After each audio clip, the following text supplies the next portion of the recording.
Assalamualaikum warahmatullahi wabarakatuh. Malam hari ini kita bisa melanjutkan pengajian kitab Waraqat, kitab usul fikih. Mari kita membaca Al-Fatihah terlebih dahulu. Ila hadratin Nabil Mustafa Muhammad Rasulullah sallallahu alaihi wasallam wa ala alihi wa sahbihi ajma'in wa man tabi'ahum bi ihsanin ila yaumiddin wa ila hadratin jamil ulama'il amilin wal awliya'i wa syuhada'i wa salihin. Wabil khusus mu'alif hadal kitab Waraqat, kitab syarah Waraqat Al-Fatihah. A'udzubillahi minasyaitonir rajim. Bismillahirrahmanirrahim. Alhamdulillahirabbil alamin arrahmanir rahim maliki yaumiddin. Iyyaka na'budu wa iyyaka nasta'in. Ihdinas siratal mustaqim. Siratal ladzina an'amta 'alaihim ghairil maghdubi 'alaihim waladdallin. Amin. Bismillahirrahmanirrahim. Kita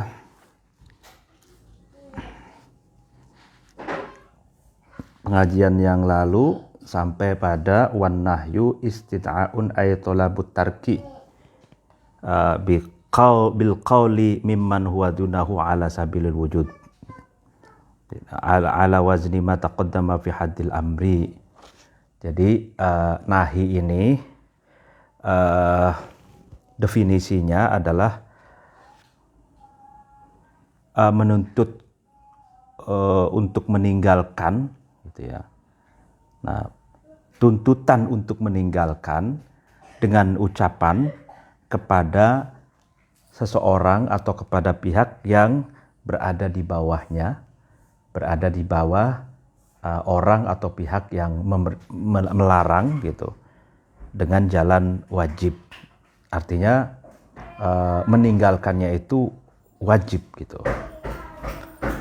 Ini persis seperti definisinya amar, hanya bedanya kalau amar itu kan tolabul fi'li, kalau nahi itu tolabut tarki, gitu. Jadi nahi itu tuntutan untuk meninggalkan, gitu. Itu namanya nahi, gitu. Tapi nahi itu tuntutan untuk meninggalkan.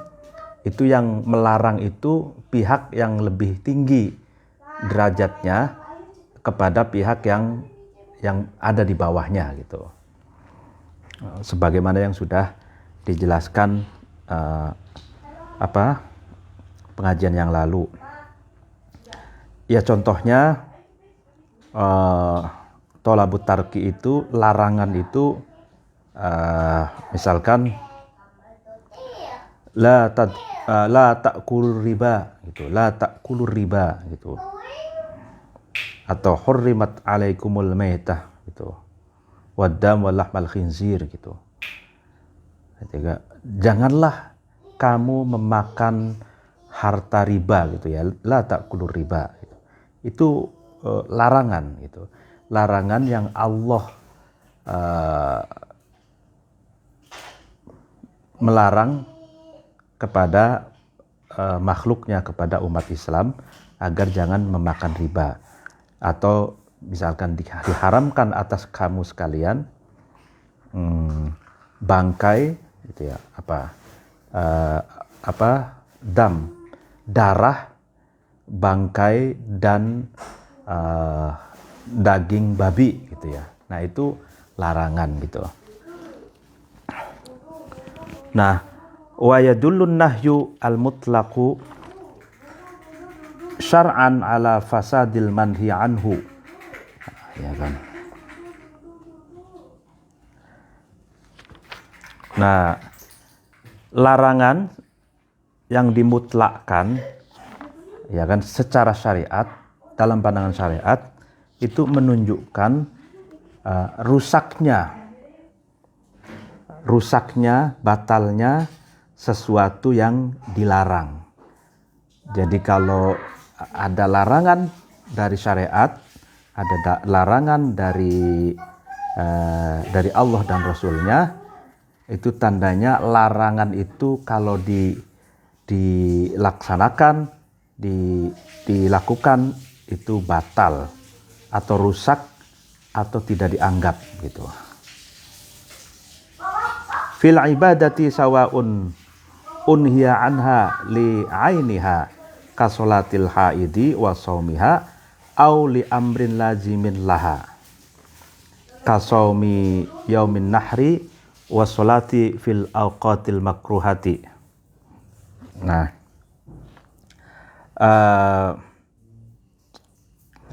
baik di dalam persoalan ibadah gitu, sebagai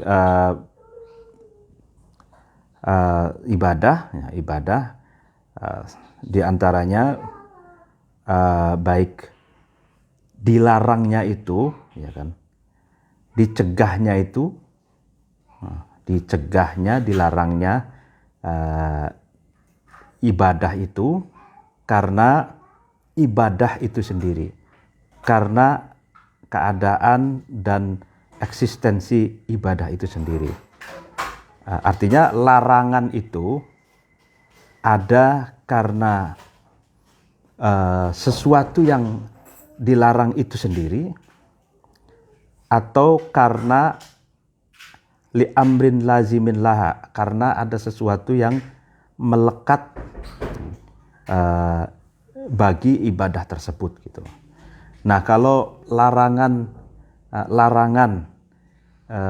ibadah itu karena ibadahnya itu sendiri, itu contohnya adalah sholatnya orang yang dalam keadaan haid dan puasanya orang dalam keadaan haid.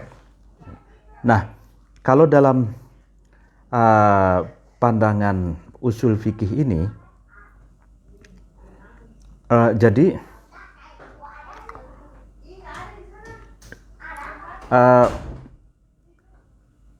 larangan perempuan dalam keadaan haid, ya kan, itu kan dilarang untuk melakukan sholat dan untuk melakukan puasa gitu. Nah, larangannya itu bukan karena faktor eksternal atau faktor sesuatu yang melekat di dalamnya, tapi karena memang sholat itu sendiri tidak boleh, puasa itu sendiri tidak boleh dilakukan bagi perempuan yang sedang menstruasi, sedang haid gitu. Nah, ini kalau di dalam syarahnya itu li'ainiha itu ai lima laisa bi kharijin anha sawaun kana lidzatiha aw li amrin dakhilin fiha. Jadi larangan karena keadaan atau eksistensi ibadah tersebut, ya kan? Karena eksistensi ibadah itu bukan, ya kan, lima laisa bi kharij, bukan sesuatu yang bersifat eksternal, gitu kan, bagi eksistensi ibadah itu, atau karena ada persoalan yang melekat yang ada di dalam ibadah. Jadi memang pandangan kalangan usuliyin ini, usul fikih ini, larangan sholat, ya kan, bagi perempuan yang sedang menstruasi, bagi perempuan yang sedang haid, larangan puasa bagi perempuan yang sedang haid, itu karena memang ibadah itu sendiri, ya kan, ibadah puasa dan ibadah sholat itu sendiri memang dilarang untuk dilakukan bagi perempuan yang haid itu. Jadi bukan karena ada faktor eksternal gitu. Pokoknya kalau atau bukan faktor yang lainnya. Pokoknya perempuan haid ya sudah, nggak boleh sholat, nggak boleh puasa gitu. Nah, karena contoh ini fahuwa mithalun lirju'in nahyi li'ainiha ka khabari sahihaini alaysa idza hadat lam tusalli wa lam tasum fadalla ala anna salat was saum manhyun anhuma min haitsu annahuma salatun wa saumun. Jadi ini contoh larangan salat dan puasa gitu kan. Itu dilarang dilakukan oleh perempuan yang sedang menstruasi. Itu merujuk pada hadis Sahih Bukhari dan Sahih Muslim, dikatakan ya ketika kamu perempuan haid gitu kan, menstruasi, maka kamu tidak boleh sholat, kamu tidak boleh puasa, lam tusolli wa lam tasum. Nah, hadis Sahih Bukhari Muslim ini menunjukkan bahwa sholat dan puasa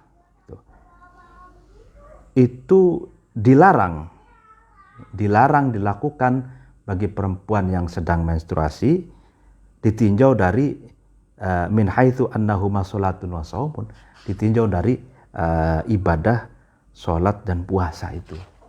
Jadi bukan ditinjau dari faktor lainnya gitu. Nah ini seperti itu. Atau ada lagi larangan itu karena ada sesuatu yang melekat, ya kan, bagi ibadah itu sendiri, lazim atau kemelekatan. Ada sesuatu yang melekat atau kemelekatan bagi puasa itu sendiri, seperti shaumi yaumin nahar was sholat fil awqat al makruhah gitu. Puasa di hari nahar dan sholat di waktu-waktu yang dimakruhkan. Nah, jadi puasa yaumun nahar itu setelah Idul Adha ya, itu kan kita tidak boleh puasa. Itu dilarang untuk puasa ketika Lebaran gitu. Itu kan dilarang. Nah, sebagaimana Idul Fitri juga kita dilarang untuk berpuasa. Idul Adha dilarang untuk berpuasa. Nah, larangannya itu karena li amrin lazimin laha, karena ada sesuatu yang melekat di dalam puasa itu, yaitu hari Yaumun Nahar itu, hari di mana kita tidak boleh berpuasa. Kenapa? Li'annahu mutadammanun lil i'radi an diyafatillahi ta'ala biluhumil adhahi, katanya. Karena puasa Yaumun Nahar itu mengandung i'rad, berpaling dari hidangannya Allah gitu, dengan berbagai macam daging korban gitu. Nah ini kan jadi puasa di hari Lebaran gitu, di hari Idul Adha gitu. Idul Adha itu kan umat Islam yang mampu itu kan dianjurkan untuk sedekah kurban gitu ya. Ada yang mampu korban kambing, ada yang mampu menyembelih korban sapi, kerbau gitu, atau bahkan onta gitu ya. Nah, jadi ketika Idul Adha itu, hari Lebaran Idul Adha itu kan sedang melimpahnya sedekah daging gitu. Dan itu sedekah daging dengan kurban itu adalah anjuran dari Allah. Nah pada saat kondisi seperti itu, ya kok orang berpuasa gitu. Nah itu ini sama saja seperti orang berpaling atau menghindari dari hidangan Allah gitu. Dari hidangan Allah berupa berbagai macam jenis daging yang melimpah gitu. Ada daging unta, ada daging sapi, ada daging kerbau, ada daging kambing gitu ya. Nah ini kan mestinya Allah menganjurkan yang mampu berkorban untuk berkorban. Nah dagingnya itu kan untuk tetangga, untuk fakir miskin, dan untuk semua umat muslim gitu ya, dan para tetangga yang lainnya. Nah sehingga ini harus disyukuri gitu. Cara mensyukurinya adalah kita tidak berpuasa, kita menikmati gitu. Ini adalah hidangan Allah yang harus kita nikmati gitu. Sehingga dilarang untuk berpuasa gitu. Nah, demikian juga dilarang sholat di waktu-waktu makruhah. Nah, sholat apa kenapa? Ailatun nahi muwafaqatul ubadi syamsi. Gitu. Jadi alasannya adalah larangan itu karena ini untuk menghindari ya keserupaan dengan orang-orang yang penyembah matahari gitu. Jadi di antara waktu-waktu yang dibenci untuk sholat itu, ya, itu kan diantaranya itu ketika munculnya matahari, ketika waktu istiwa gitu. Nah di sini nih kalau misalkan pagi hari itu kan munculnya matahari, nah itu auqat al-makruhah gitu. Waktu-waktu yang dimakruhkan atau dibenci untuk melakukan sholat atau dilarang untuk melakukan sholat gitu. Kenapa dilarang? Karena ini menyerupai para penyembah matahari gitu. Sementara kita kan menyembah itu kan Allah, kepada Allah gitu, bukan kepada makhluk diantaranya matahari gitu. Atau pada waktu istiwa itu waktu di mana matahari itu berada di ubun-ubun, berada di tengah gitu. Nah untuk mengetahui istiwa itu ada dua cara kalau dalam ilmu falak itu. Yang pertama kita melihat posisi mataharinya. Kalau posisi matahari itu berada pas di tengah, gitu, matahari berada di tengah, maka kita mengetahui waktu istiwa itu ketika kita menancapkan tongkat misalkan. Nah ketika nggak ada bayangan sama sekali atau kita berdiri gitu di tengah-tengah arah-arah gitu atau di tengah-tengah lapangan, matahari pas di ubun-ubun kita itu kita itu nggak ada bayangan. Nah itu namanya waktu istiwa. Nah waktu itu dilarang untuk kita melakukan sholat. Sama seperti halnya yang kedua, misalkan posisi matahari itu terbit di sebelah kanan kita atau di sebelah kiri kita gitu. Tidak tepat di tengah-tengah gitu. Nah, maka waktu istiwanya adalah ketika kita berdiri atau ketika kita menancapkan tombak atau kita menancapkan toya, aso gitu ya. Nah, misalkan 1 meter, lalu kemudian terpancar dari kiri kita, kanan kita, matahari itu berbayang antara bayangan dengan tombaknya itu yang kita tancapkan, itu sama. Misalkan 1 meter ya bayangannya 1 meter. Ketika sudah untuk mengetahui matahari itu bergeser, sudah meninggalkan atau melalui istiwa, itu kalau bayangannya itu semakin memanjang. Atau kalau ketika posisi matahari di tengah, yang tadinya kita tidak ada bayangan, kemudian tahu-tahu ada muncul bayangan. Nah itu sudah keluar dari waktu istiwa, masuk waktu duhur gitu. Nah,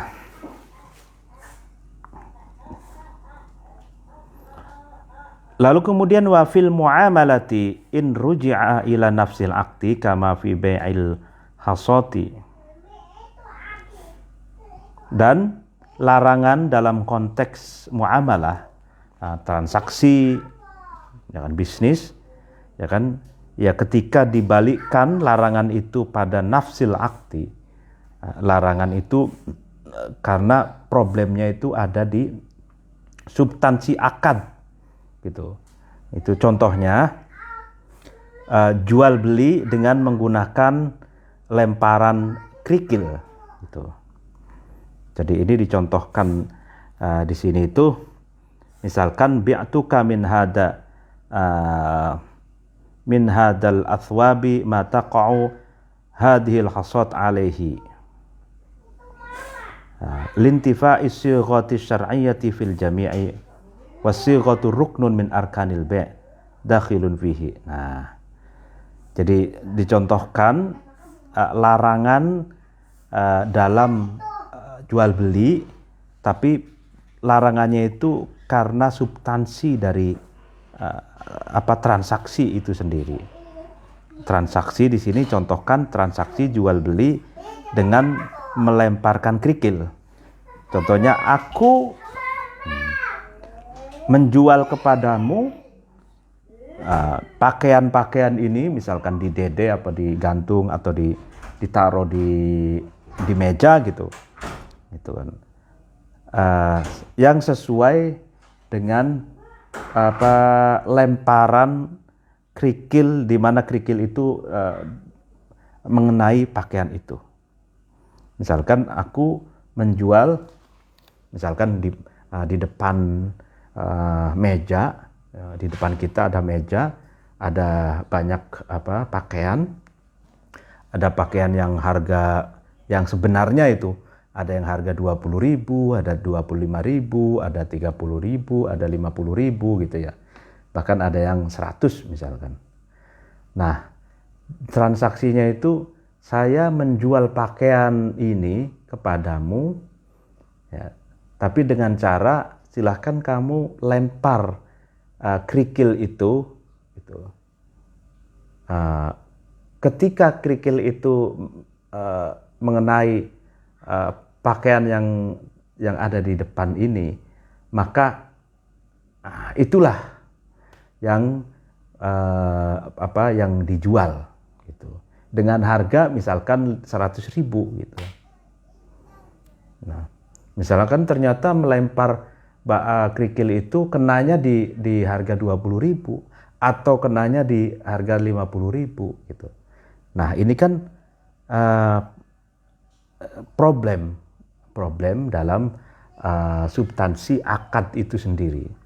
Apa sebabnya? Karena segotnya saja, bahasa transaksinya itu bermasalah gitu. Karena yang namanya transaksi itu kan harus jelas mabiknya, sesuatu yang dijualnya itu. Lalu kemudian harganya juga harus jelas gitu. Tapi kalau misalkan harga kaos yang ada di depan kita itu berbagai macam harga, lalu harga ditentukan, terus batu itu dilemparkan, kemana batu itu mengenainya gitu ya, batu itu kena ke kaos yang mana. Nah, ini kan nggak jelas gitu.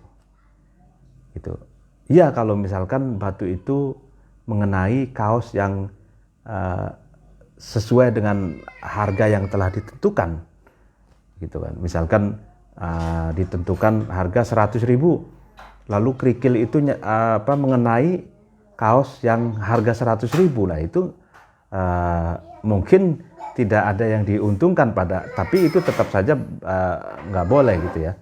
Tapi kalau misalkan yang kerikil itu mengenai harga 20.000 kan ada yang dirugikan. Pembeli rugi 80.000 gitu kan. Dan ini jual beli yang tidak jelas gitu. Jadi akhirnya dilarang jual beli seperti itu. Karena barang yang dijualnya itu nggak jelas. Meskipun jelas di depan mata, tapi berbagai macam mabik barang yang dijual, harganya, kualitasnya itu campuran gitu. Sehingga itu termasuk tidak jelas. Yang namanya jelas tuh maklum itu, misalkan baju ini harga 100.000 gitu. Oke, saya mau beli baju ini seharga 100.000, ya bayar. Gitu. Nah, karena dia mau bayar 100.000 mendapatkan baju yang kualitasnya memang kualitas 100.000 gitu. Gitu kan. Nah, itu baru sah. Tapi kalau misalkan orang menjual seperti kucing dalam karung, itu nggak boleh. Itu dilarang. Silahkan kamu melempar kerikil itu, kalau mengenai kaos yang mana, maka itulah yang kamu dapatkan dengan harga 100.000. Nah, itu kan masih majhul, masih tidak jelas gitu. Pembeli itu mau dapat yang mana, itu kan belum jelas gitu. Jadi makanya nggak boleh. Dan itu problemnya itu problem transaksinya gitu. Auli amrin dakhilin fiha kama fi bai'il malaqiqi. Atau persoalannya itu dilarang dalam transaksi itu karena ada sesuatu yang masih ada di dalam akad. Nah, contohnya malaqih, menjual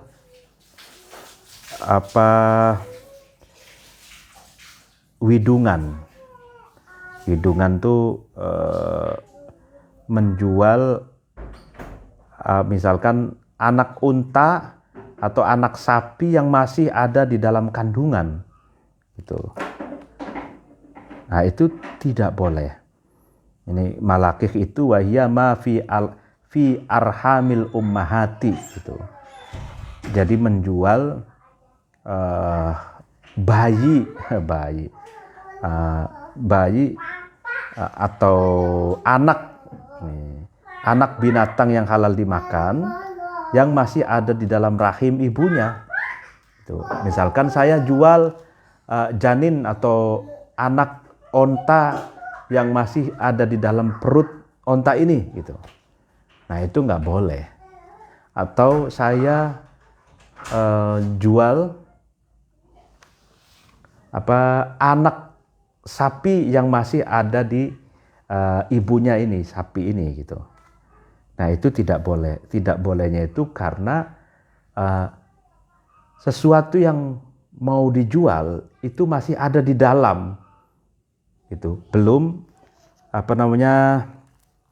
diistilahkan di sininya itu belum bisa difungsikan gitu. Seorang yang membeli anak unta yang masih ada di dalam kandungan itu belum bisa memanfaatkan anak unta itu. Misalkan, nah ini contoh, li'anna syar'a itu ja'alal bai'a lil mali al mutaqawwam halal aqdi litahassulil faidati wa ma fil butuni minal aznati la maliyata fihi fannahyu an bai'ihi li'in'idamil maliyah fihi. Nah, ya kan. Jadi syariat itu memberi barometer jual beli itu harus malul mutaqawwam, harta yang pasti dan tertakar,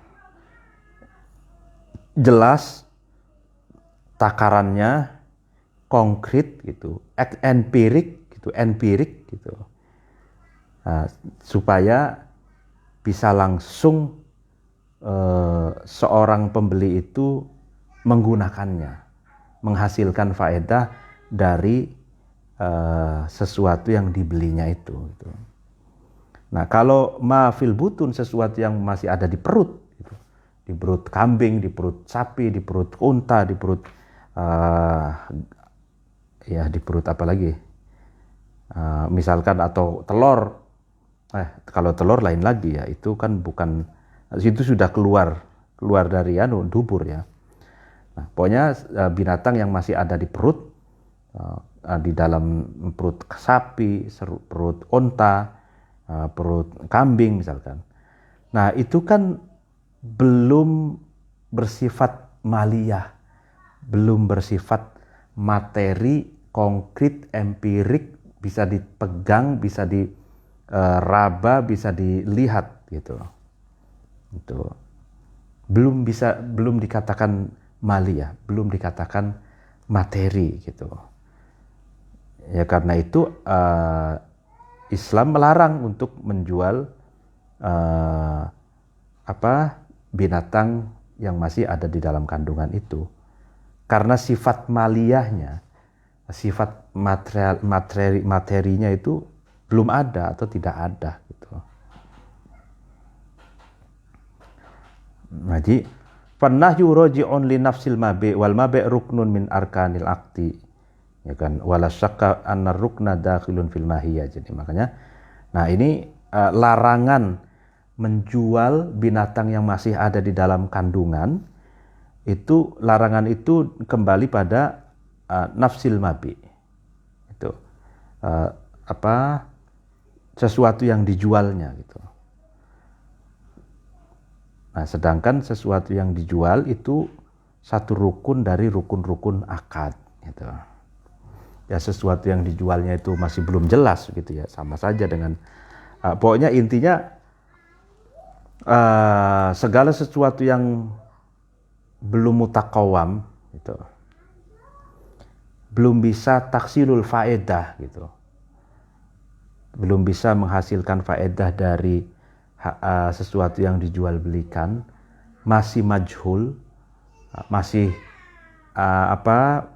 seperti kucing dalam karung, itu dilarang untuk dijual belikan gitu.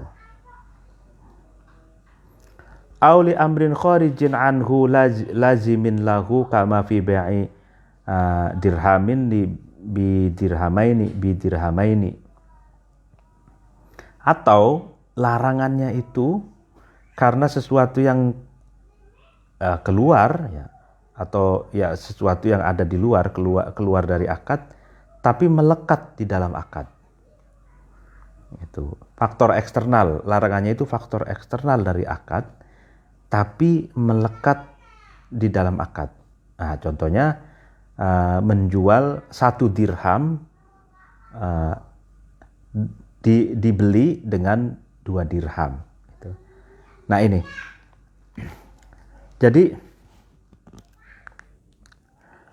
di sini itu amrun kharij, ya kan? Tapi melekat di dalam satu akad. Maksudnya gini. Di sini dijelaskan ini qala al-Isnawi li anna nahya an ba'id dirham bidirhamaini matalan innama huwa li ajli ziyadah wa dzalika amrun kharij an nafsil aqdi li anna al-maqud alaihi min haitsu huwa qabilun lil bai' wa kaunuhu zaidan aw naqisun sifatun min sifatihi lakinnahu lazimun. Nah ini. Jadi menjual 1 dirham dibeli dengan 2 dirham. Ya kan? Ini tidak boleh. Tidak bolehnya itu faktor luar. Faktor luarnya itu kan, ini kan tujuannya adalah li ajli ziyadah. Mencari selisih gitu. Jual beli kan mencari selisih. Menjual 1 dirham dapat 2 dirham, itu mencari selisih. Nah, tapi itu kan soal mencari untung ya. Itu kan tidak ada kaitannya dengan syarat rukun dari B gitu. Syarat rukun dari B itu akad, Mabi itu kan bai, mustari, segot kan gitu. Nah, tapi cari untung tuh nggak ada di syarat rukunnya itu. Nah, berarti kan amrun kharij, sesuatu yang ada di luar akad.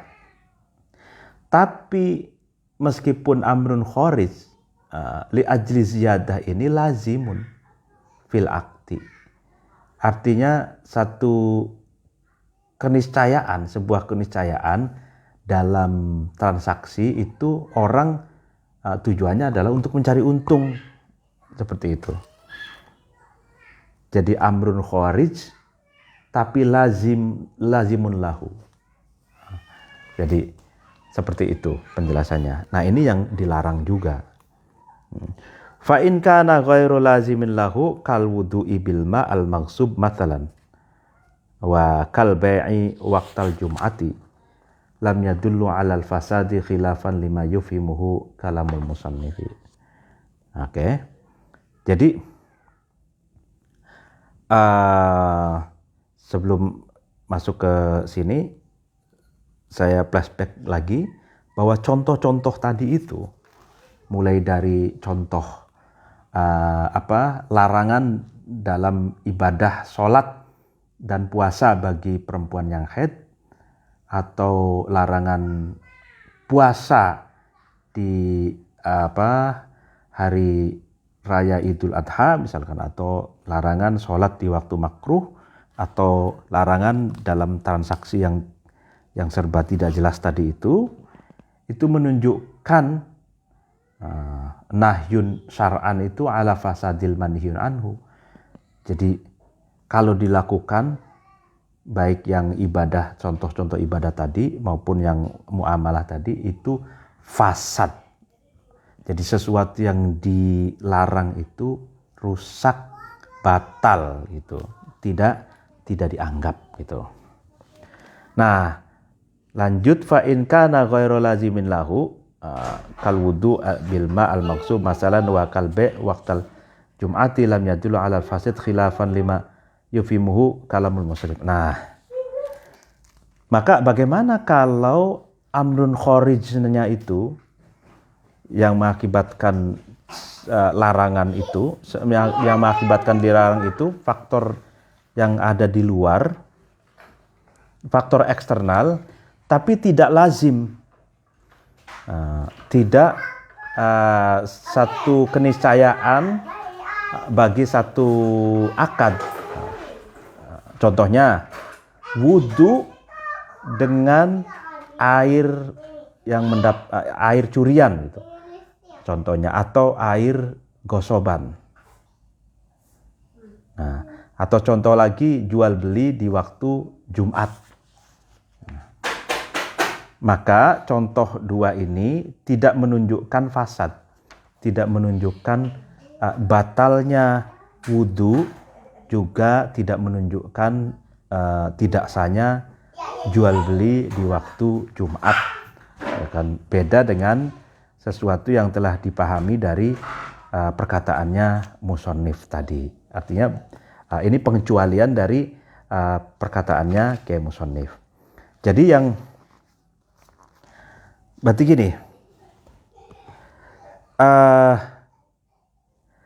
kalau orang wudu dengan air gosoban atau wudu dengan air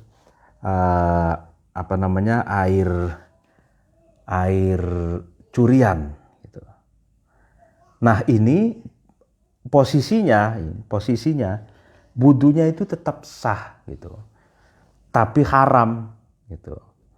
Min haitsul wudu itu tidak fasad gitu, tidak rusak, tidak batal, tetap sah gitu. Tapi haram. Min haitsul ghasabnya haram gitu. Nah, kenapa? Karena di sini dikatakan faktor larangannya itu karena amrun kharij, ya kan, amrun kharij, tapi yang tidak lazim gitu. Amrul kharij yang tidak lazim itu begini penjelasannya. Tidak lazim bagi aktivitas wudu gitu. Nah ini nih, fa innal manhiya anhu wa in kana li amrin kharijin wa huwa itlafu malil ghair illa annahu ghairu lazimin li khusulihi li ghairil wudu. Wa kadza ma ba'dahu fa inna tafwita qad yahsulu bi ghairil bai' kal aql. Jadi manhiyu anhu, sesuatu yang dilarang ya, dalam wudu dengan air gosoban itu, ya kan ini kan itu faktor eksternalnya itu kan diharamkan, dilarang itu karena apa? Itlafu malil ghair, karena merusak, merugikan, mengambil harta orang lain, ya kan. Tapi itu tidak lazim, artinya tidak keniscayaan kalau merusak harta orang lain, merugikan harta orang lain, mengambil harta orang lain itu harus dengan wudu. Jadi dengan selain wudu pun bisa gitu loh. Jadi ghairul lazim itu orang kan larangan, dilarangnya orang wudu dengan air gosoban, ya kan, air dapat mencuri itu karena apa? Karena airnya itu dapat mencuri atau dapat gosok, ya kan. Ini berarti kan itlafu malil ghair, jadi merusak atau merugikan harta orang lain. Karena mengambil air berarti kan harta orang lain. Itu kan. Nah, tapi tidak lazim. Artinya tidak lazim itu bisa saja itlafu malil ghair itu merusak dan merugikan harta orang lain itu dengan cara selain dengan cara wudu. Itu bisa saja orang mengambil air itu untuk minum, ya kan? Bisa saja mengambil air itu untuk mengalirkan ke sawahnya. Bisa saja air itu diambil untuk apalagi? Ya untuk mandi, diambil lalu dari tempat orang itu lalu dibawa ke rumah untuk mandi itu. Nah, sehingga itlafu malil ghair yang manhyun anhu itu kan, merusak dan merugikan harta orang lain berupa air itu dilarang, tidak lazim, tidak satu keharusan cara merusak dan merugikan harta orang lain itu hanya dengan mengambilnya untuk wudu gitu. Nah, makanya ghairul lazim. Jadi itlafu malil ghair itu kan, merusak atau merugikan harta orang lain, contohnya dalam hal ini air, itu tidak hanya mengambil harta orang lain itu berupa air itu untuk wudu, tapi untuk yang lain juga bisa difungsikan untuk yang lain, bisa untuk mandi, untuk menyirami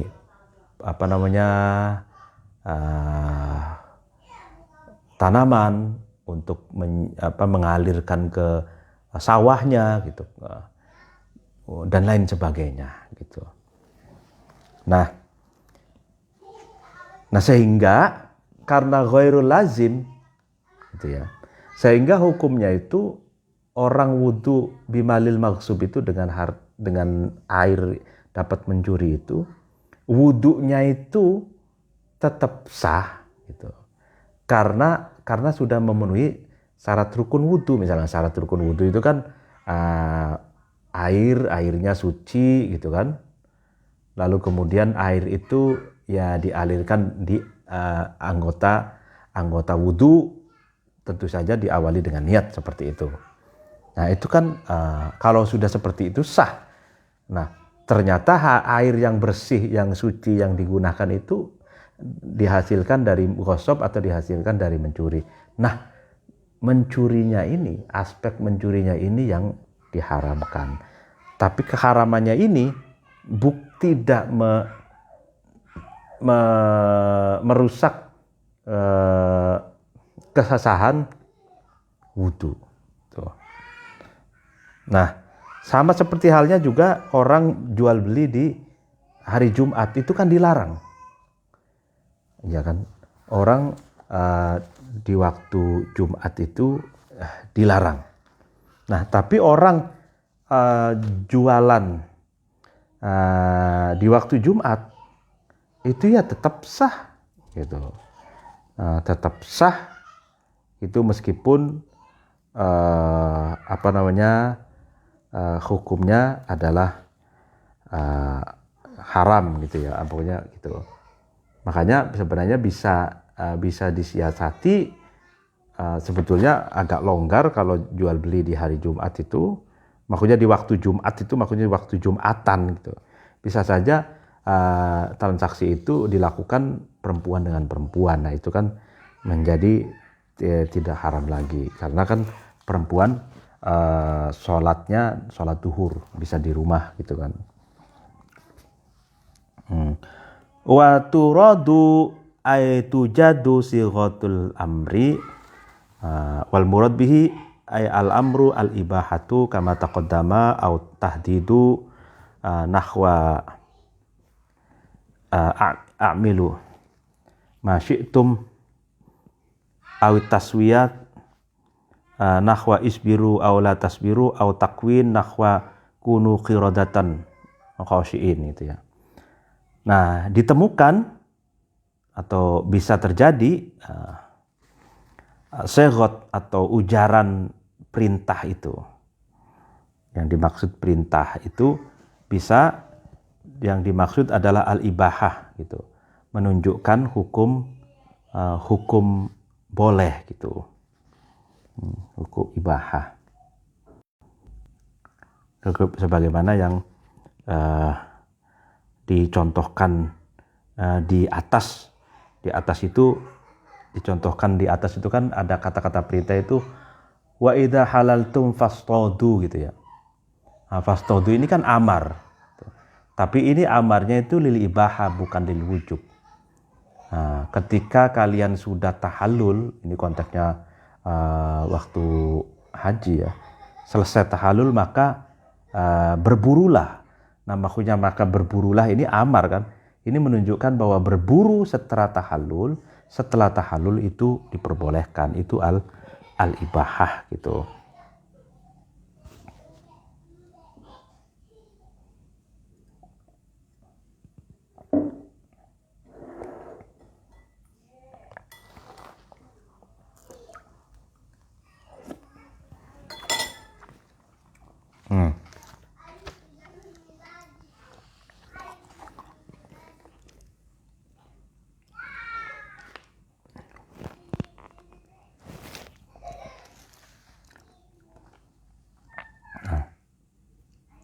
Awit tahdid nahwa i'malu ma syi'tum. Atau amar itu, ujaran kata-kata perintah itu bisa berfaedah menakut-nakuti, tahdid. Contohnya lakukanlah sesuatu yang kamu inginkan. Maksudnya tahdid itu awit takhwif. Takhwif itu al-muhadda'an la yakunu illa haraman. Jadi tahdid itu berarti udahlah, kerjakan semaumu gitu, sekarep-karepmu gitu. Itu kan kayak orang sambil marah gitu kan. Itu kan. Jadi tahdid itu menakut-nakuti, artinya misalkan orang sedang, atau Allah dalam konteks ini kan menjelaskan ibaratnya kalau orang semaunya sendiri gitu kan, tidak bisa diatur gitu kan. Nah, maka yang keluar kata-kata i'malu ma syi'tum, ya terserah, lakukan apa semaumu lah gitu.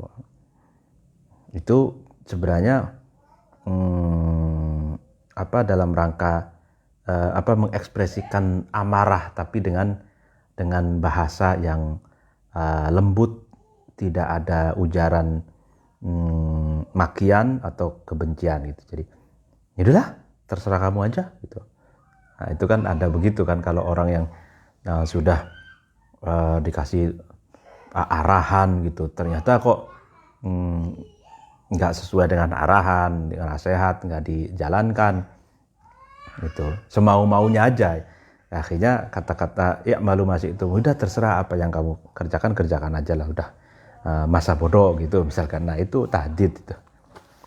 Awit taswiyah nahwa isbiru aula tasbiru, atau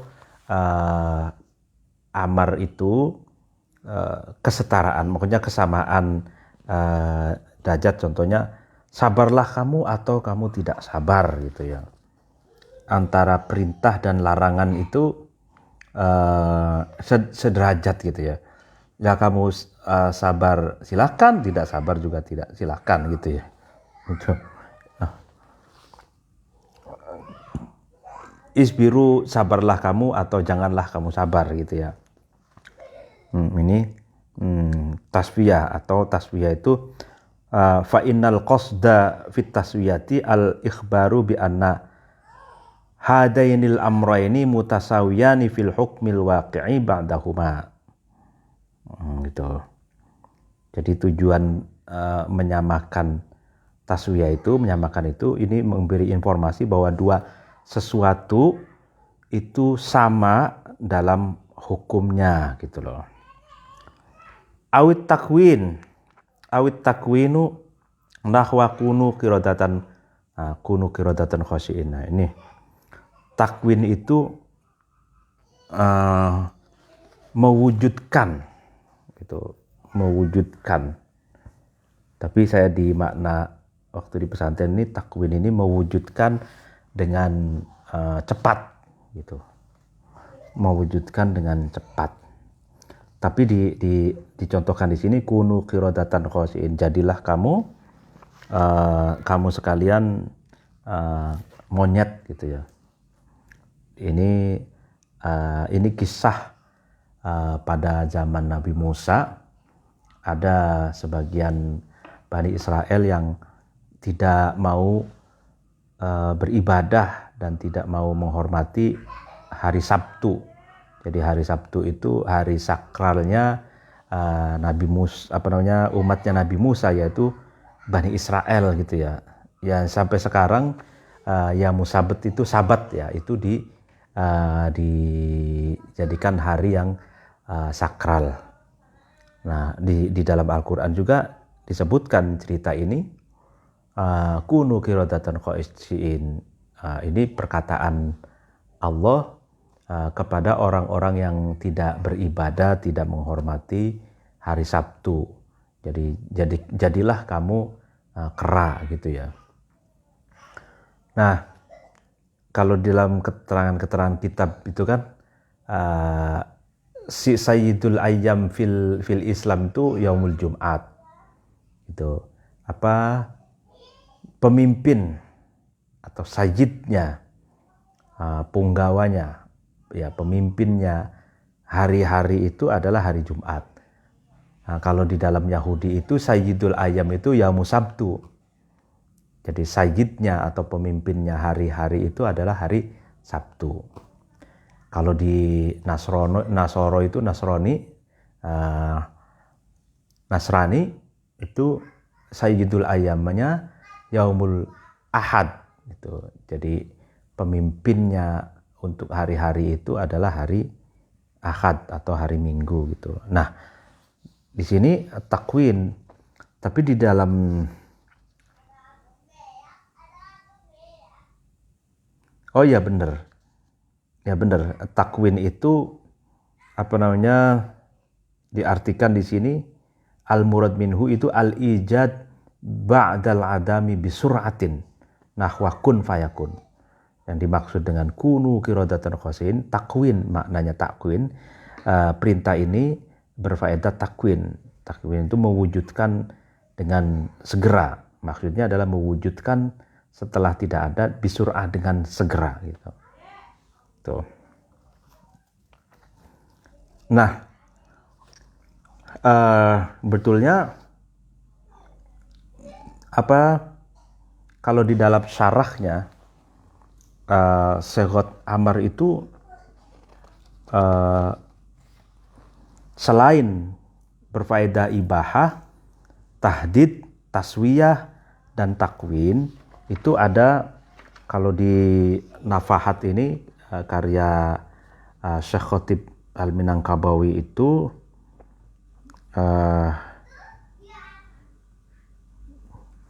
dijelaskan ada 26 makna ailisittati wa ishrina maknan itu dzakarul musannif minha khamsatan al-wujub, ibahah, tahdid, taswiyah, takwin. Ya kan, jadi maksud dari Syekhot Amar, kata perintah di dalam Al-Quran atau kata perintah dan kata perintah dalam Al-Quran dan Sunnah atau hadis itu mengandung 26 makna. Mengandung 26 makna. Yang disebutkan di kitab Waraqat itu hanya 5 gitu. Yang pertama, amar, perintah itu menunjukkan makna atau hukum wajib. Yang kedua, menunjukkan ya wajib itu kayak misalkan aqimus sholat wa ita'uz zakat dan lain sebagainya itu. Kutiba alaikumus syiyam itu kan wajib. Nah, yang kedua al-ibahah. Ibahah itu ya contohnya seperti yang saya jelaskan tadi, wa idza halaltum fastodu, berburu setelah tahallul itu. Itu amar tapi itu ibahah, tidak wajib atau sunnah, tidak. Lalu kemudian yang ketiga tahdid. Tahdid dijelaskan tadi itu untuk warning atau menakut-nakuti. Taswiyah. Taswiyah itu sama antara perintah dan larangan itu objek dalam hukum yang sama. Isbiru aula tasbiru gitu. Sabarlah kamu atau kamu tidak sabar. Nah itu karena dalam kondisi objek yang sama gitu. 4. Yang kelima takwin. Takwin itu mewujudkan sesuatu dengan segera gitu. Al-ijadu ba'dal adam bisur'atin gitu. Nah, contohnya kunu qiradatan qasiin atau kun fayakun gitu. Nah, itu mewujudkan sesuatu dengan segera. Itu kan kata amar tuh. Nah, baru kemudian ini saya sebutkan beberapa saja karena ini ada 26. Yang keenam itu an-nadbu. Amar tapi mengandung hukum sunnah, bukan mengandung hukum wajib ataupun ibahah. Contohnya kaqauli ta'ala fakatibuhum in alimtum fihim khairat. Ya kan, itu contoh yang ada di depan sebenarnya sudah ada. Firman Allah, akad kitabahlah kamu kepada hamba sahaya, kepada para budakmu itu ketika kamu tahu ada kebaikan di dalam diri mereka gitu. Jadi akad mukatabah itu ini kan perintah ini. Tapi perintah ini sunnah. Jadi orang yang zaman dulu itu cara Allah, cara Rasulullah, cara Islam memerdekakan budak itu dengan cara menganjurkan para sayyid, para majikan yang punya budak itu untuk akad kitabah. Akad kitabah itu akad agar ya budak itu bisa merdeka dengan cara mengangsur. Misalkan kamu bisa merdeka, silakan mengangsur misalkan 50 juta. Kalau sudah selesai 50 juta terbayar, maka kamu bebas. Nah, itu disunahkan gitu. Itu perintah yang menunjukkan hukum sunnah. Wasabi al-irsyad kaqauli ta'ala wastashidu syahidaini min rijalikum. Yang ketujuh, amar, perintah itu tujuannya irsyad, memberi petunjuk seperti Allah berfirman istisyad, bersaksilah dua saksi dari laki-laki gitu, lalu kemudian dari kalangan laki-laki dari kamu. Lalu kemudian ada lagi yang ke-8 itu imtinan. Imtinan itu segot amar, perintah yang berfaedah meminta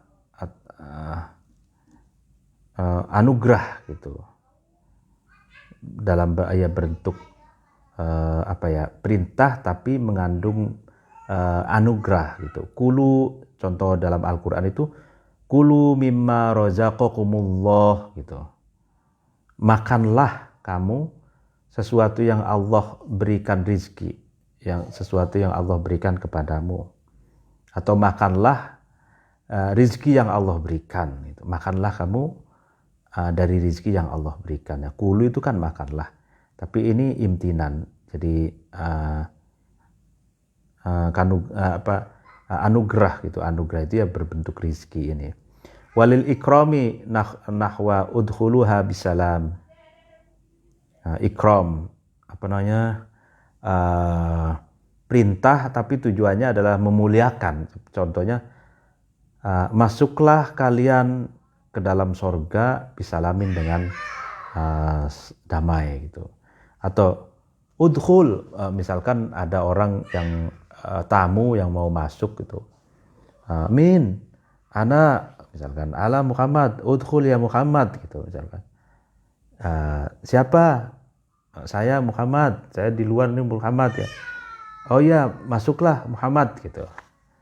Nah itu udkhul itu lil ikram, tujuannya untuk memuliakan tamu misalkan. Ada lagi tamani. Amar itu tamani. Tamani itu mengharapkan sesuatu yang mustahil terjadi itu. Tapi dalam selawat amar, perintah. Kalau di depan itu ala laita sabab ya'udu yauman itu ya. Kalau di sini ala ayyuhal lailut tawilul ala injali bisubhin wa mal isbahu minka bi amthali. Nah ini kalau dijelaskan di sini, kalau nggak salah ini syairnya Imri'il Qais. Imri'il Qais. Qais Laila Majnun di Imri'il Qais. Jadi alangkah indahnya seandainya malam panjang itu bisa ada di pagi hari gitu. Artinya ya udah malam terus aja gitu maksudnya. Nggak usah ada pagi gitu. Kan nggak mungkin gitu. Kalau ada malam ya ada siang gitu. Atau al-ikhtikor. Ikhtikor itu melecehkan atau menghindar. Ulqu ma antum mulqun gitu. Jatuhkanlah kamu sesuatu yang kalian jatuhkan. Atau khobar. Dan macam-macam yang lain ini yang sampai ada 26 makna. Ada ihanah, lalu kemudian ada doa, ya kan. Doa itu ya Rabbana ftah bainana wa baina qaumina bil haqq gitu. Misalkan Rabbana atina fid dunya hasanah wa fil akhirati hasanah wa qina adzabannar gitu. Nah, itu dan itu atau contohnya di sini juga yang ke-21 ini tadzkirun ni'am nahwa kulu min thayyibati ma razaqnakum. Itu makanlah kamu minat thayyibat, dari hal-hal yang baik, ma razaqnakum, atas sesuatu yang kami berikan kepada kalian. Jadi perintah makanlah makanan yang baik yang menyehatkan gitu, dari sesuatu yang sudah kami berikan kepada kalian gitu. Itu kan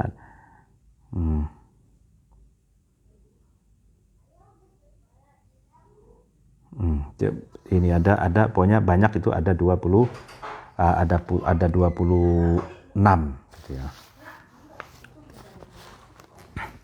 Lalu kemudian wa ammal amu fahuwa ma'amma syai'aini fasa'idan min ghairi hasrin. Sedangkan kalimat umum adalah dalil yang menyeluruh, mencakup dua hal lebih dengan tanpa batas. Gitu. Contohnya amamtu Zaidan wa Amron bil i'ta'i. Contohnya saya mengumumkan pemberian ini untuk Zaid dan Umar. Atau wa amamtu nasa bil ata'i ay syamiltuhum bihi. Saya umumkan pemberian ini untuk manusia, maksudnya berarti meliputi seluruh manusia tanpa terkecuali, baik tetangga, muslim, non muslim, semuanya. Pokoknya sedekahku ini aku berikan gitu. Nah, itu kan lebih dari dua gitu. Fafil ami syumulun. Di dalam am itu ada sumrambah, menyeluruh, mencakup gitu ya, mengandung ketercakupan atau mengandung kemenyeluruhan gitu. Wa alfaduhu al-maudu'atu lahu arba'atun. Lafad-lafad ya diperuntukkan untuk dalil am ini ada 4. Yang pertama al-ismul wahidu al-ma'rufu bil alif wal lam nahwa innal insana lafi khusrin illa alladziina amanu wa 'amilus solihati wa tawassaw bil haqqi wa tawassaw bis sabr. Nah, yang pertama isim mufrad yang dimakrifatkan dengan alif dan lam seperti al-insan di sini, innal insan lafi khusrin illa alladziina. Nah, innal insan di sini menunjukkan seluruh manusia. Itu umum. Jadi sesungguhnya semua manusia itu dalam keadaan merugi kecuali orang-orang yang beriman, orang yang beramal soleh, dan orang yang saling berwasiat atau saling memberi masukan hal-hal yang baik gitu. Wa ismul jam'i, yang kedua isim jamak al-ma'rufi bil lam, maksudnya yang makrifat dengan alif dan lam seperti faqtulul musyrikina. Nah, contohnya ini bunuhlah kamu orang-orang musyrik.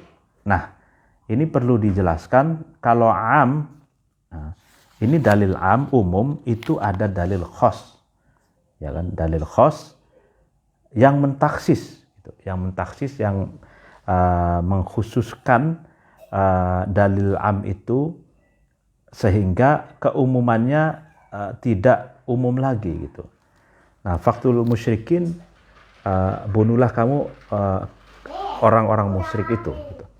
Nah, ini umum, tapi ada dalil khusus seperti illa ahadtum itu dalam ayat lain, kecuali orang-orang kafir, orang-orang non muslim yang terikat janji hidup bersama, suka duka bersama, mendirikan bangsa dan negara dan tanah air bersama gitu. Nah, itu tidak boleh.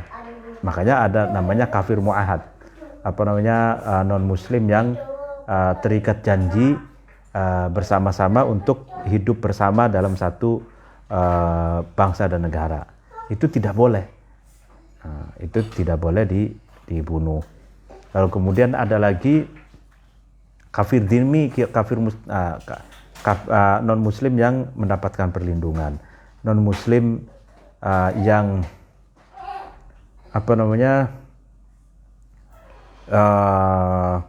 yang hidup bersama, kayak contohnya misak madani. Nabi Muhammad berjanji dengan seluruh komponen tokoh yang ada di Madinah itu. Nah, untuk hidup bersama. Nah, itu tidak boleh gitu. Tidak boleh dibunuh, dan bahkan Nabi sendiri pun itu membiarkan non-muslim ibadah masing-masing itu. Selagi tidak memerangi, selagi tidak harbi, itu non-muslim wajib dilindungi. Selagi mereka tidak menyerang, tidak membantai orang muslim, maka orang-orang muslim itu wajib kita lindungi, wajib kita hidup damai bersama mereka. Nah, itu fungsinya khos dan am itu. Jadi banyak orang yang menelan mentah-mentah gitu, padahal itu dalil am. Nah, kalau dalil am itu harus dilihat apakah ada dalil khususnya tidak, khos tidak. Kalau ada, oh berarti ini ada pentaksisan, pengkhususan, pengecualian gitu. Wal asma al mubhamah kaman fi man yaqilu ka man dakhala dari fahuwa aminun. Contoh lagi umum itu, kata-kata umum itu isim-isim atau nama-nama yang disamarkan, seperti man. Man ini, kata man itu diperuntukkan makna man yaqilu, orang yang berakal, seperti barang siapa yang masuk ke dalam rumahku maka dia aman gitu ya. Nah, itu barang siapa itu maksudnya adalah man yaqilu, orang yang berakal. Nah, wa ma fi ma la yaqilu nahwu ma ja'ani minka akhadtuhu. Dan ada lafadz ma. Nah, ma ini adalah umum juga. Nah, umum gitu. Tapi menunjukkan sesuatu yang tidak berakal, seperti ma ja'ani minka akhadtuhu. Sesuatu yang datang kepadaku darimu maka akan aku ambil. Gitu ya. Ma-nya ini umum.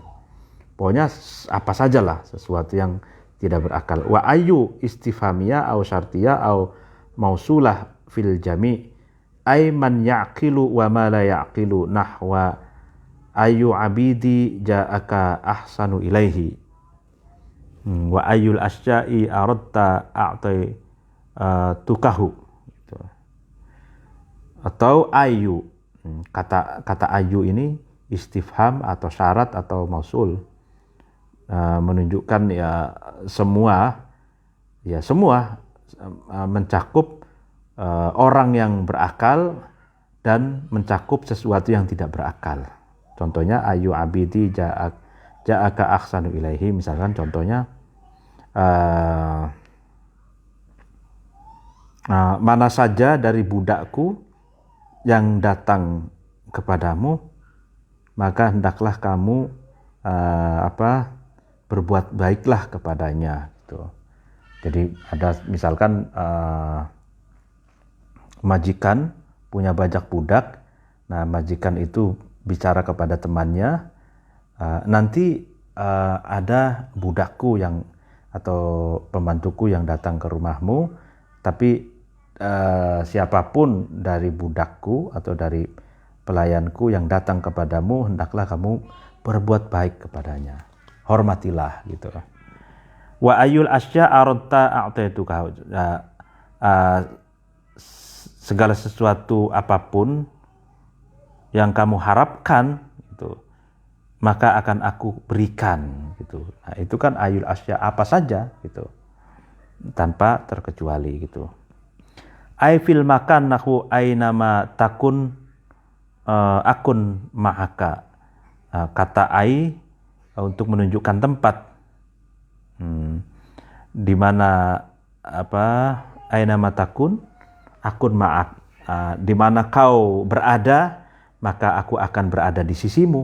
Nah, gitu. Itu kan tempat gitu.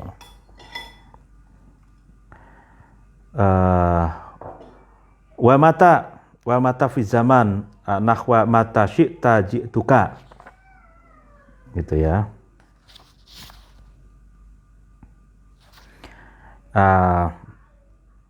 Kata-kata mata untuk menunjukkan masa, mata syi'ta ji'tuka. Kapan kau berkehendak maka aku akan datang kepadamu.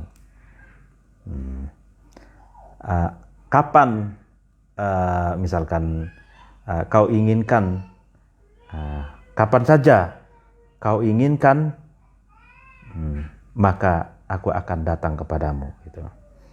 Wa ma fil istifhami nahwa ma indaka. Lafadz ma di dalam istifham, ma indaka. Apa yang ada di sisimu? Nah, itu kan umum berarti kan. Wal jaza nahwu ma ta'malu tudzabih. Fi nuskhati wal khabaru yadullul jaza nahwu amiltu ma amilta. Atau ma itu menunjukkan jaza, balasan gitu. Sesuatu apapun yang kamu kerjakan, maka kamu akan mendapatkan balasan dari sesuatu itu. Kalau sesuatu itu yang kamu kerjakan adalah kebaikan, maka kamu akan mendapatkan balasan kebaikan. Kalau keburukan, maka akan dapat balasan keburukan gitu. Nah, atau khobar. Tadi jaza itu balasan, ma yang menunjukkan khobar, informasi tapi menunjukkan jaza. Menunjukkan balasan juga, seperti aku melakukan sesuatu yang kamu lakukan. Nah, gitu kan. Ini informasi tapi mengandung makna jaza gitu. Jadi aku melakukan sesuatu yang apa yang kamu lakukan. Misal maksudnya saya melakukan kebaikan sebagaimana kamu melakukan kebaikan gitu. Kamu baik kepadaku, aku juga baik kepadamu. Nah, gitu. Balasan gitu ya. Sebaliknya juga kejahatan seperti itu, kayak misalkan konteks dalam perang sekarang ini perang ekonomi, misalkan kamu membekukan asetku kata Rusia, maka aku menetapkan kebijakan bayarlah gas kepadaku dengan rubel gitu misalkan. Nah, itu wa ghairihi kal khobar ala nuskhah al-ula wal jaza ala thaniyah. Wala fin nakirat nahwa la rajula fid dari. Jadi dan kata-kata umum faedah yang lain sebagaimana kalam khobari, informasi dalam naskah yang pertama, dan jaza di naskah yang kedua.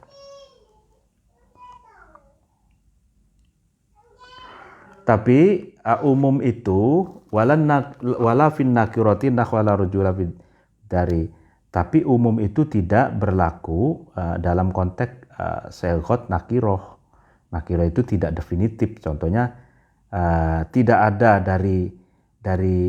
tidak ada laki-laki sama sekali gitu di dalam rumah. Rojul itu kan nakiroh karena tidak ada alnya, jadi tidak jelas ya laki-laki itu siapa. Tapi ini menunjuk tidak masuk sebagai kata-kata umum itu. Wal umumu min sifatin nutqi wala yajuzu da'wal umum fi ghairihi min al-fi'li wa ma yajra majrahu kama fi jam'ihi sallallahu alaihi wasallam baina salataini fi safar rawahu al-Bukhari fa innahu la ya'ummu safar at-tawil wal qasir fa innahu innama yaqa'u fi wahidin minhuma. Ya kan? Wa kama fi qada'ihi bisyuf'ati fil jari rahul Nasa'i anil Hasan mursalan fa innahu la ya'ummu kulla jarin lihtimali khususiyati fi dhalikal jar. Ya kan, umum, kata umum itu bagian dari sifat nutek, sesuatu yang diucapkan, mantuk bih. Jadi dalil umum di sini adalah dalil yang diucapkan. Dan tidak berlaku umum itu atau tidak boleh disebut umum dalam selain ucapan. Maksudnya seperti perbuatan dan sejenisnya, sesuatu yang berlaku sebagaimana perbuatan. Contohnya dalam perbuatan itu Nabi menjamak sholat dua sholat di dalam perjalanan gitu. Nabi itu kan yang namanya fi'lun, yang namanya perbuatan. Namanya perbuatan itu kan aksiomatik, terukur, jelas, empirik gitu. Jadi tidak bisa umum lagi gitu. Kayak misalkan Nabi melakukan sholat jamak duhur dan asar di suatu perjalanan. Nah, maka ini tidak umum lagi karena sudah terlihat berapa mil, berapa kilo perjalanan Nabi itu baru melakukan jamak, sehingga itu tidak umum bagi safar tawil, perjalanan jauh ataupun perjalanan pendek. Jadi pasti salah satu dari kedua perjalanan itu, apakah perjalanan jauh atau perjalanan pendek. Nah itu maksudnya itu dilihat dari fi'lun Nabi, perbuatan Nabi, jamak itu ternyata ada batas masafatul qasrinya gitu. Batas perjalanan yang diperbolehkan orang itu untuk menjamak dan qasar gitu. Jadi berarti kan tidak umum lagi. Jadi ada artinya apakah perjalanan baru 1 meter gitu atau 5 meter, apakah itu juga boleh dijamak? Enggak. Gitu. Karena fi'lun Nabi itu bukan nutkun Nabi atau aqwalun Nabi. Jadi jamak itu praktek gitu. Kalau praktek itu kan berarti kelihatan terukur, empirik gitu. Oh, berarti ini contoh dari Nabi itu kan